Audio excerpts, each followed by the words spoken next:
ಸಮಸ್ತ ಅಭಿಮಾನಿಗಳಿಗೆ ನನ್ನ ತುಂಬ ಹೃದಯದ ನಮಸ್ಕಾರಗಳು.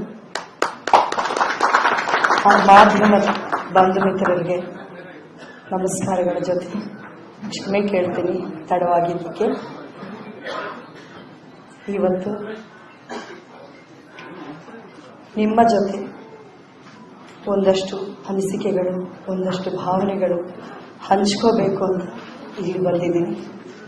ನಿಮ್ಮ ಮೂಲಕ ಈ ಸಂದೇಶ ಇದನ್ನು ನೋಡ್ತಾ ಇರೋ ಸಮಸ್ತರಿಗೂ ನೀವು ತಲುಪಿಸ್ತೀರ ಅಂತ. ಜೀವನದಲ್ಲಿ ಕೆಲವು ಕ್ಷಣಗಳನ್ನು ನಾವು ಹುಡುಕೊಂಡು ಹೋಗಿ ಅದನ್ನು ನಮ್ಮದನ್ನು ಆ ಕ್ಷಣಗಳನ್ನು ಏನೇನು ಮಾಡಬೇಕು ಅನ್ನೋ ನಿರ್ಧಾರನ ನಾವು ಮಾಡ್ಕೊತೀವಿ. ಆದರೆ ಒಂದೊಂದು ಸಲ ನಾವೇನೇನು ಮಾಡಬೇಕು ಅಂತ ನನ್ನ ಜೀವನದಲ್ಲಿ 4 ತಿಂಗಳ ಹಿಂದೆ ನಾನು ಯಾವ ಕ್ಷಣನ ನೋಡಲೇಬಾರ್ದು ಅಂತ ಅಂದ್ಕೊಂಡಿದ್ನೋ ಆ ಕ್ಷಣ ನನ್ನನ್ನು ಹುಡುಕೊಂಡು ಬಂದಿತ್ತು. ಆವತ್ತು ಆ ಕ್ಷಣ ನನ್ನ ಮನಸ್ಥಿತಿ, ನನ್ನ ನೋವು ಅದೇನಾಗಿತ್ತು ಅಂತ ನನ್ನ ಸುತ್ತಮುತ್ತ ನನ್ನ ಸನ್ನಿಹಿತರು ಯಾರಿದ್ರು ಅವರೆಲ್ಲರೂ ಗೊತ್ತಿತ್ತು. ಅದರ ಬಗ್ಗೆ ಇವತ್ತು ನಾನು ಹೆಚ್ಚಾಗಿ ಮಾತಾಡಿದ್ರೆ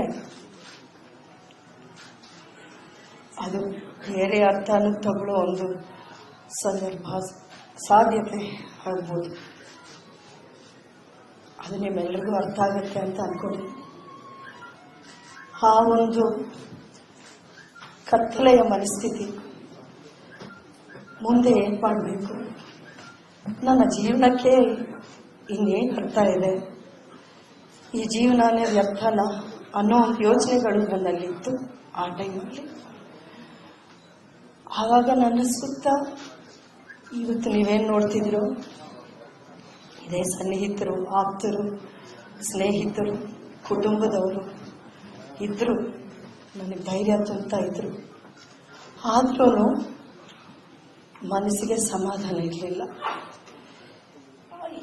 ಈ ಒಂದು ಮನಸ್ಥಿತಿಯಿಂದ ಹೊರಗೆ ಬರ್ತೀನಾ ಇಲ್ವೋ ಅನ್ನೋ ಒಂದು ಪರಿಸ್ಥಿತಿ ಇದ್ದೆ ನಾನು. ನನ್ನ ಆತ್ಮಸ್ಥೈರ್ಯನೇ ನನ್ನಲ್ಲಿ ಕಳ್ಕೊಂಡೇನೋ ಅನ್ನೋ ಒಂದು ಭಾವನೆ ನನ್ನನ್ನು ತೀರಾನೇ ಒಂದು ಕುಗ್ಗಿಸ್ತಾ ಇತ್ತು. ಆ ಸಮಯದಲ್ಲಿ ನಿಮ್ಮೆಲ್ರಿಗೂ ಗೊತ್ತು, ಅಂಬರೀಷ್ ಅವರು ಇದ್ದಾಗ ಅವ್ರ ಸುತ್ತ 24 ಗಂಟೆನೂ ಸ್ನೇಹಿತರಿದ್ರು. ಯಾವತ್ತೂ ಅವರು ಬರೀ ನಾನು, ನನ್ನ ಕುಟುಂಬ, ನನ್ನ ಮನೆ ಅಂತ ಯೋಚನೆ ಮಾಡಿಲ್ಲ. ನಮ್ಮ ಮನೆ ಯಾವತ್ತೂ ತುಂಬಿತ್ತು, ಜನರು ತುಂಬ ಇದ್ರು. ಆದರೆ ಅವ್ರು ಹೋದ್ಮೇಲೆ ಒಂದಷ್ಟು ಜನ ಕಾಣಲಿಲ್ಲ. ಇದು ನನಗೆ ಶಾಕ್ ಅಂತ ನಾನು ಹೇಳಕ್ ಹೋಗಲ್ಲ, ಪ್ರಪಂಚನೇ ಹಾಗೆ ಅಂತ ನನಗೂ ಗೊತ್ತಿದೆ. ಆದರೆ ಆ ಸಮಯದಲ್ಲಿ ನನಗೆ ಧೈರ್ಯ ತುಂಬೋಕೆ, ನಾವು ನಿಮ್ಮ ಜೊತೆಯಲ್ಲಿದ್ದೀವಿ, ನಿಮ್ಮ ನೋವನ್ನ ನಾವೇ ಹಂಚ್ಕೋಬೇಕು. ಯಾಕೆಂದರೆ ನಿಮಗಾಗಿರೋಂಥ ನೋವೇ ನಮಗೂ ಆಗಿದೆ, ನಮ್ಮದು ಅದೇ ಮನಸ್ಥಿತಿ ಅಂತ ಹೇಳ್ಕೊಂಡು ನಮ್ಮ ಹತ್ರಕ್ಕೆ ಬಂದಿರೋದು ಮಂಡ್ಯದ ಅಭಿಮಾನಿಗಳು. ಅಂಬರೀಷ್ ಅವ್ರನ್ನ ತುಂಬ ತುಂಬ ಪ್ರೀತಿಸ್ತಾ ಇರುವಂಥ ಮಂಡ್ಯದ ಜನತೆ, ನೀವು ಧೈರ್ಯ ಕಳ್ಕೊಬೇಡಿ, ನಿಮ್ಮ ಜೊತೆಲಿ ನಾವಿದ್ದೀವಿ, ಯಾವತ್ತೂ ಇರ್ತೀವಿ. ಇವತ್ತು ಅಣ್ಣ ಇಲ್ಲ ಅಂತ ನೀವು ಯಾವತ್ತೂ ಅನ್ಕೋಬಾರ್ದು. ನೀವು ಏಕಾಂಗಿ ಅನ್ನೋ ಮಾತು ನಿಮ್ಮ ಬಾಯಿಂದ ಬರಬಾರ್ದು. ನಿಮ್ಮ ಕಣ್ಣೀರು ನೋಡೋಕ್ಕೆ ನಮ್ಗೆ ಇಷ್ಟ ಇಲ್ಲ ಅನ್ನೋಂಥ ಮಾತುಗಳು ಹೇಳಿದ್ರು. ನಿಜವಾಗ್ಲೂ ಅಂಬರೀಷ್ ಅವ್ರನ್ನ ಅವ್ರು ಇಷ್ಟು ಪ್ರೀತಿ ಮಾಡ್ತಾರೆ ಅಂತ ನನಗೆ ಗೊತ್ತಿತ್ತು.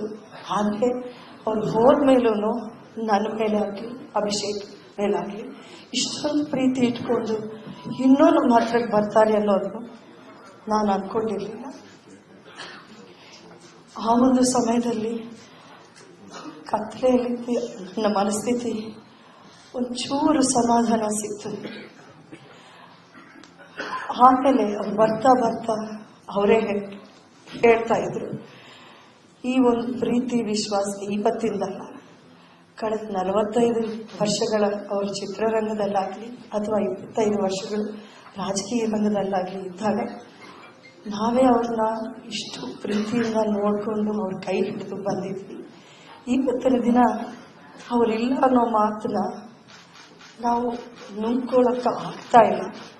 ಈ ಒಂದು ನೋವು, ಅವರ ಒಂದು ಸ್ಥಾನ ಏನಿದೆ ಅದರಲ್ಲಿ ನಾವು ನಿಮ್ಮನ್ನೇ ನೋಡಿ ಬಂದೀವಿ, ನೀವೇ ನಮಗೆಲ್ಲ ಅನ್ನೋ ಒಂದು ಮಾತು ಹೇಳ್ಕೊಡ್ಬೋದು. ಈ ಮಾತಿಗೆ ಏನು ಹೇಳಬೇಕು ಅನ್ನೋದು ನಿಜವಾಗ್ಲೂ ನನಗೆ ಗೊತ್ತಾಗಿಲ್ಲ. ನಾನಂದರೆ ಈ ಪ್ರೀತಿ ವಿಶ್ವಾಸ ಕಳ್ಕೊಳ್ಳೋಕ್ಕೆ ನನಗೂ ಇಷ್ಟ ಇಲ್ಲ. ಈ ಪ್ರೀತಿ ಇದ್ದೇ ಇರುತ್ತೆ, ನಾವು ಜೀವಂತವಾಗಿ ಇರೋವರೆಗೂ ಇದ್ದೇ ಇರುತ್ತೆ ಅನ್ನೋ ಮಾತನ್ನ ನಾನು ಹೇಳಿದ್ದೆ. ಆದರೆ ಅವರು ಪ್ರೀತಿ ಸಂಬಂಧ ಇದ್ದೇ ಇರುತ್ತೆ, ಇಲ್ಲ ಅಂತಿಲ್ಲ. ಪ್ರೀತಿ ಸಂಬಂಧ ಇದ್ದಾಗ ನಾವು ಬಂದಾಗ ನೀವು ಮಾತಾಡಿಸ್ತೀರಿ, ನೀವು ಬಂದಾಗ ನಾವು ಮಾತಾಡಿಸಿ ಕಳಿಸ್ತೀವಿ ಅಷ್ಟೇ. ಆದರೆ ನಿಮ್ಮ ಸೇವೆನೂ ನಮಗೆ ಬೇಕಿದೆ. ಅಂಬರೀಷ್ ಅವರು ಒಂದಷ್ಟು ಒಳ್ಳೆ ಕೆಲಸಗಳನ್ನು ಮಾಡಿ ಹೋದರು. ಆ ಕೆಲಸಗಳನ್ನು ಮುಂದುವರಿಯೋಕ್ಕೆ ನೀವೇ ಮುಂದಾಗಬೇಕು. ಅವ್ರ ಬಿಟ್ಟು ಹೋಗಿರೋ ಕನಸುಗಳು ಒಂದಷ್ಟಿದೆ, ಆ ಕನಸನ್ನು ನನಸು ಮಾಡುವಂಥ ಜವಾಬ್ದಾರಿ ನೀವೇ ತಗೋಬೇಕಾಗಿದೆ ಅನ್ನೋ ಒಂದು ಮಾತನ್ನ ಪದೇ ಪದೇ ನೂರಾರು ಜನ, ಸಾವಿರಾರು ಜನ ದಿನ ಬಂದು ನನಗೆ ಹೇಳ್ತಾ ಇದ್ರು. ನಾನು ರಾಜಕಾರಣಿ ಅಲ್ಲ, ನನಗೆ ರಾಜಕೀಯದ ಬಗ್ಗೆ ಏನೇನೂ ಗೊತ್ತಿಲ್ಲ. ಇದು ನಾನು ಬರೀ ಬಾಯಿ ಮಾತಲ್ಲಿ ಹೇಳ್ತಾ ಇಲ್ಲ. ನನಗೆ ಹತ್ರ ಇರೋರು ಎಲ್ರಿಗೂ ಈ ವಿಷಯ ಗೊತ್ತು. ನಾನು ಯಾವತ್ತೂ ಅಂಬರೀಷ್ ಅವರ ರಾಜಕಾರಣದ ಒಂದು ವಿಷಯದಲ್ಲಾಗಲಿ ನಾನು ಯಾವತ್ತೂ ಇಂಟರ್ಫಿಯರ್ ಆದವಳಲ್ಲ, ಅದರಿಂದ ದೂರನೇ ಇರ್ತೀನಿ. ಈ ಒಂದು ದಿನ ನನ್ನ ಮುಂದೆ ಈ ಒಂದು ಮಾತುಗಳಿಂದ ಒಂದು 2 ದಾರಿ ನನ್ನ ಮುಂದೆ ಕಾಣಿಸ್ತಾ ಇತ್ತು.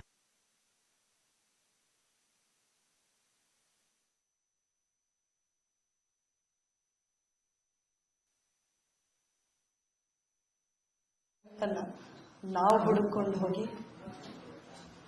ಅದನ್ನ ನಮ್ದನ್ನ ಆ ಕ್ಷಣಗಳನ್ನ ಏನೇನು ಮಾಡಬೇಕು ಅನ್ನೋ ನಿರ್ಧಾರನ ನಾವು ಮಾಡ್ಕೊತೀವಿ. ಆದರೆ ಒಂದೊಂದು ಸಲ ಆ ಕ್ಷಣಗಳೇ ನಮ್ಮನ್ನು ಹುಡುಕೊಂಡ್ಬಂದು ಅದೇ ನಿರ್ಧಾರ ಮಾಡುತ್ತೆ ನಾವೇನೇನು ಮಾಡಬೇಕು ಅಂತ. ನನ್ನ ಜೀವನದಲ್ಲಿ 4 ತಿಂಗಳ ಹಿಂದೆ ಒಂದು ವೇಳೆ ಏನಾದರೂ ನಿಮಗೆ ಏನಾದರೂ ಹೋಗಿ ಅದೇನು ಸುಗಮವಾದ ದಾರಿ ಆಗಿರಲ್ಲ ಅಂತ ನನಗೆ ಗೊತ್ತು. ಅದರಲ್ಲಿ ಕಷ್ಟ ಕಾರ್ಪಣ್ಯಗಳಿದೆ, ಮುಳ್ಳಿನ ಹಾದಿ ಇದೆ, ಅವಮಾನಗಳು, ಮಾತುಗಳು, ಟೀಕೆಗಳು, ಇವೆಲ್ಲವನ್ನು ನಾನು ಎದುರಿಸಬೇಕಾಗುತ್ತೆ. ಇದು ನನಗೆ ಗೊತ್ತಿದೆ. ಒಂದು ಚುನಾವಣೆ ಅಂದರೆ ಅದನ್ನು ಎದುರಿಸೋಕೆ ಬರೀ ನಿಮಗೆ ಆತ್ಮಸ್ಥೈರ್ಯ ಮಾತ್ರ ಅಲ್ಲ, ನಿಮ್ಮ ಸುತ್ತಮುತ್ತ ಅಷ್ಟು ಬೆಂಬಲ ಬೇಕಿದೆ. ಇದು ಯಾವತ್ತೂ ನನ್ನ ಹತ್ರ ಇಲ್ಲವಲ್ಲ ಅಂತ ನಾನು ಅನ್ಕೊಂಡಿದ್ದೆ. ಜನರ ಮನದಲ್ಲಿ ನಿಜವಾಗ್ಲೂ ಏನಿದೆ, ನಿಜವಾಗ್ಲೂ ಇದನ್ನು ಅವ್ರು ಎದುರು ನೋಡ್ತಿದ್ದಾರ ನನ್ನಿಂದ ಅಂತ ನಾನು ಅವ್ರ ಹತ್ರನೇ ಕೇಳಬೇಕು ಅಂತ ಅನ್ಕೊಂಡು ನಾನು 2-3 ವಾರದಿಂದ ಮಂಡ್ಯ ಜಿಲ್ಲೆ ಹಲವಾರು ಊರುಗಳಿಗೆ ಹಲವಾರು ಜನರನ್ನು, ಸಾವಿರಾರು ಜನರನ್ನು ಭೇಟಿ ಮಾಡಿ ನೀವೇನು ಅಂದ್ಕೊಂಡಿದ್ದೀರಾ, ನನ್ನಿಂದ ಏನು ಎದುರು ನೋಡ್ತಿದ್ದೀರಾ ಅಂತ ಕೇಳ್ಕೊಂಡು ಬಂದೆ. ಅವ್ರು ಎಲ್ಲರೂ ಒಂದೇ ಮಾತು, ಎಲ್ಲೋದ್ರೂ ಒಂದೇ ಮಾತು, ಯಾವುದೇ ಕಾರಣಕ್ಕೂ ಅಂಬರೀಷ್ ಅಣ್ಣನ ಪ್ರೀತಿನ ಬಿಟ್ಟುಕೊಡೋಕ್ಕೆ, ಕಳ್ಕೊಳ್ಳೋಕ್ಕೆ ನಾವು ರೆಡಿ ಇಲ್ಲ. ನಿಮ್ಮ ಮೂಲಕ ನಾವು ಮತ್ತೆ ಅಂಬರೀಷ್ ಅಣ್ಣನ ಈ ಸ್ಥಾನವನ್ನು ತುಂಬಿದ್ರೆ ನಮಗೂ ಒಳ್ಳೆಯದಾಗುತ್ತೆ. ಈ ಪ್ರೀತಿ ವಿಶ್ವಾಸ ಹಾಗೆ ಉಳಿಬೇಕು. ಅವರ ಹೆಸರನ್ನು, ಅವರ ಕನಸುಗಳನ್ನು ಆ ಒಂದು ಪ್ರೀತಿ ವಿಶ್ವಾಸವನ್ನು ನೀವೇ ಮುಂದುವರಿಸ್ಕೊಂಡು ಹೋಗಬೇಕು ಅನ್ನುವಂಥ ಮಾತುಗಳಿವೆ. ಈ ಸಂದರ್ಭದಲ್ಲಿ ನಾನು, ನನ್ನ ಸ್ನೇಹಿತರು, ಆಪ್ತರು ಯಾರು ನನ್ನ ಜೊತೆ ಇದ್ರು ಅವರನ್ನೆಲ್ಲನೂ ನಾನು ಕರೆದು ಒಂದು ಸಮಾಲೋಚನೆ ಒಂದಷ್ಟು ಬಾರಿ ಮಾಡಿದ್ದೀನಿ. ಅವರೆಲ್ಲ ನಿಮ್ಗೇನು ಸರಿ ಅನಿಸುತ್ತೆ ಅದನ್ನೇ ಮಾಡಿ, ನೀವು ಯಾವ ನಿರ್ಧಾರ ತಗೊಂಡ್ರು ನಾವು ನಿಮ್ಮ ಹಿಂದೆ ಇರ್ತೀವಿ ಅನ್ನುವಂಥ ಶಕ್ತಿ ತುಂಬುವಂಥ ಮಾತುಗಳು ಹೇಳ್ತಾರೆ. ಇವತ್ತು